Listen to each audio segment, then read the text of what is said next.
P10 news special report 20 वर्षांनंतरही फक्त आश्वासन.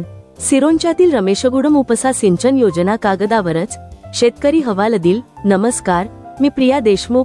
P10 न्यूजवर आपले स्वागत आहे. महाराष्ट्राच्या शेवटच्या टोकावर सिरोंचा तालुक्यातील आदिवासी गावांमध्ये गेल्या 20 वर्षांपासून एकच ओरड आहे, आम्हाला पाणी हवंय.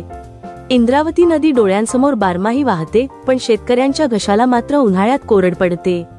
रमेशगुडम लघु उपसा सिंचन योजना 2005 पासून रखडली आहे. 2015 ते 16 मध्ये तिला प्रधानमंत्री कृषी सिंचन योजनेत समाविष्ट करण्यात आलं, तरी एकही वीट रचली गेली नाही. प्रिया, मी सध्या रमेशगुडम गावात उभा आहे. मागे तुम्ही पाहत आहात इंद्रावती नदी भरपूर पाणी बारमाही वाहते. पण या गावातील शेतकरी रामचंद्र आत्राम सांगतात, 2005 पासून आम्ही मागणी करतोय.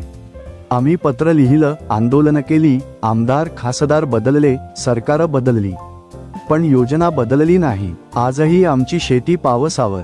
डिसेंबर पासूनच बोअर कोरडे पडतात. पिण्याच्या पाण्यासाठी बायका 3 ते 4 किलोमीटर चालतात. जनावरांना पाणी नाही, शेती नाही. आम्ही काय करू?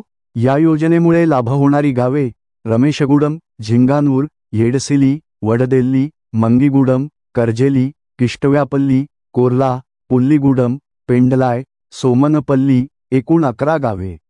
सर्व गावे पावसावर अवलंबून. उन्हाळ्यात भूजलपातळी खालावरी, पाणी गंजयुक्त, गढूळ. शेतकऱ्यांचा संताप बिंदू.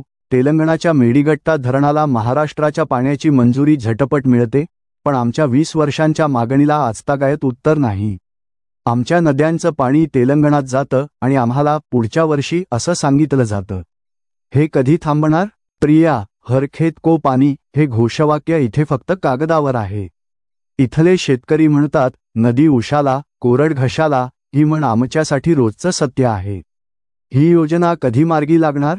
याच प्रश्नासह मी रिपोर्टर रमेशगुडम, सिरोंचा, P10 न्यूजसाठी. ही व्यथा फक्त रमेशगुडमची नाही, तर संपूर्ण सिरोंचा तालुक्याची आहे. महाराष्ट्र सरकार आणि पाणीपट्टी खात्याने याकडे तातडीने लक्ष देण्याची गरज आहे. P10 न्यूज सातत्याने हा प्रश्न लावून धरेल. पाहत रहा P10 न्यूज, जनतेचा आवाज. नमस्कार.